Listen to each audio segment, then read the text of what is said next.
Hi everyone, how's everyone doing? So as you know, I'm doing these series of videos talking about grief and loss, and I've already talked about losing someone through them having a terminal illness, and what I want to talk about in this video is losing someone through suicide. So I've made quite a few videos on my channel, YouTube channel, Marianne Hanson Counselling Service, where I've talked about losing someone through suicide. I've talked about grieving the loss of a sibling, because that was the experience of my sister ending her life. And I think what I would say is that suicide, I would say, is probably one of the most difficult types of grief and loss to process. And the main reason for that is because in other times where you've lost someone, so it could be due to old age, it could be due to an illness, it could be due to different circumstances. There's other circumstances where you don't have time to prepare. So another one is like if someone dies in an accident or if they're killed. But I think with suicide, it's because, there's lots of what ifs and there's lots of unanswered questions that I don't personally think ever leave you as a person, because you're constantly thinking, what if, you did this, or you're replaying the moments that are leading up to, the person taking their life. There's no opportunity to fix anything. So you can't go back and replay anything. And I think even though, in a lot of cases where someone dies, you don't have a chance to do that either. I think it's just the whole, you're filled with emotions. So there's things like guilt, in terms of, did I do something that led that person to take their lives?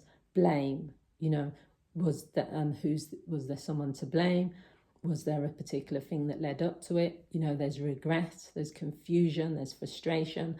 And I think it's just the unanswered questions element of it, which will never leave you as a person. Now, other people might say, well, they'll come to terms with it, they'll come to be at peace with it, they will say, this is what that person needed to do. I think in my situation, it was all sorts of things were going through my mind. There was never anger. I know that some people will say that when people commit suicide, it's a selfish act, and they'll be angry with the person, and they'll say, why didn't the person talk, or I didn't feel like that personally. I just felt like a lot of regrets, a lot of even though I didn't know that the thing was going to happen, you still feel like you could have done more.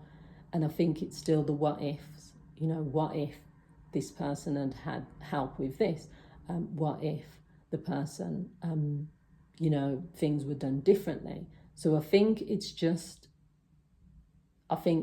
the loss through suicide. Yesterday I was on YouTube and someone was talking about wanting to end their life. They were listening to, it was weird because it was a meditation.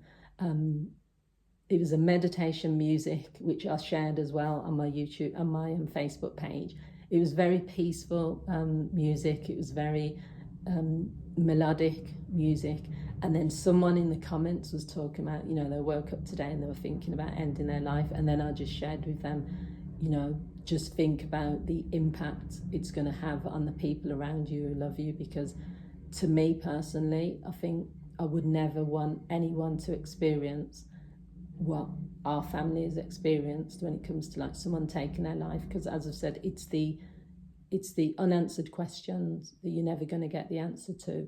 So I think all you can really do is it's like you've got to come to a sense of acceptance. And as I've said in the other videos, with the tasks of mourning, it is this thing of accepting the loss, because you can go through the stages where you're in denial.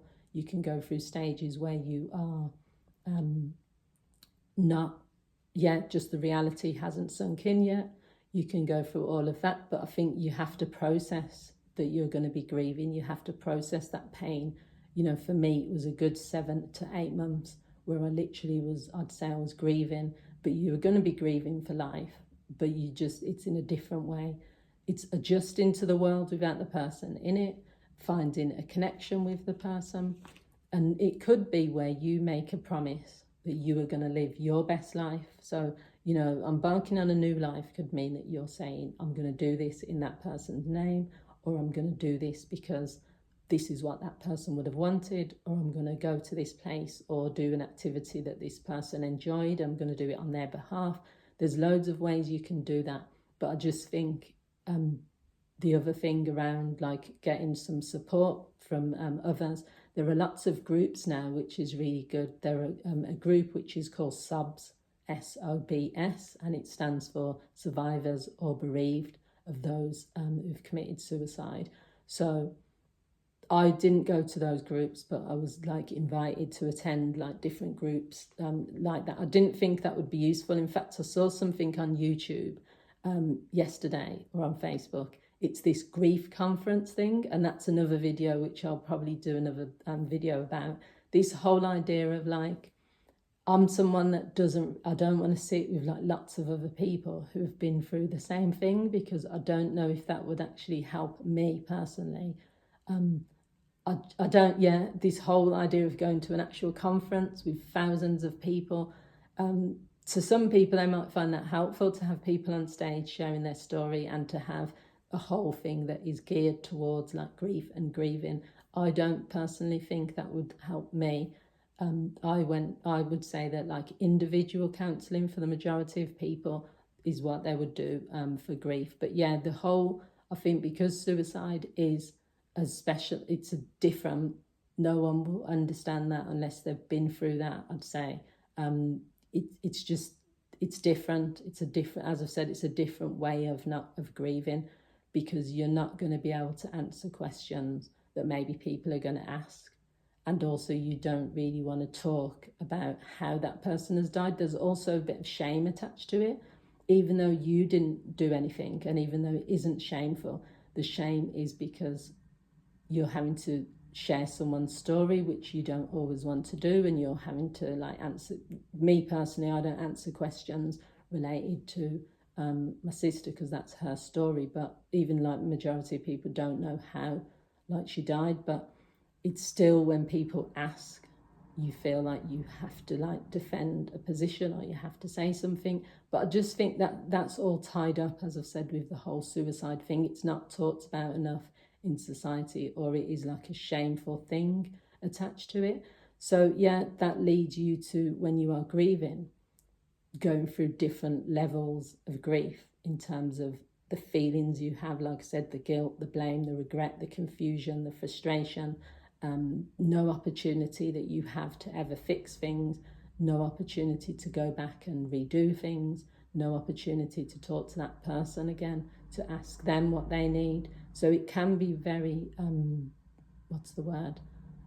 confusing, but you can get through it. That's the whole point of doing these episodes really as well, is to say that no matter how the loss has occurred, there are ways you can find your way through it. So I'm going to do one more, which is talking about, accidental death, or when a death occurs where someone is killed, because that's another kind of grief and loss that is hard to navigate. So please feel free to leave any comments. Thanks for watching.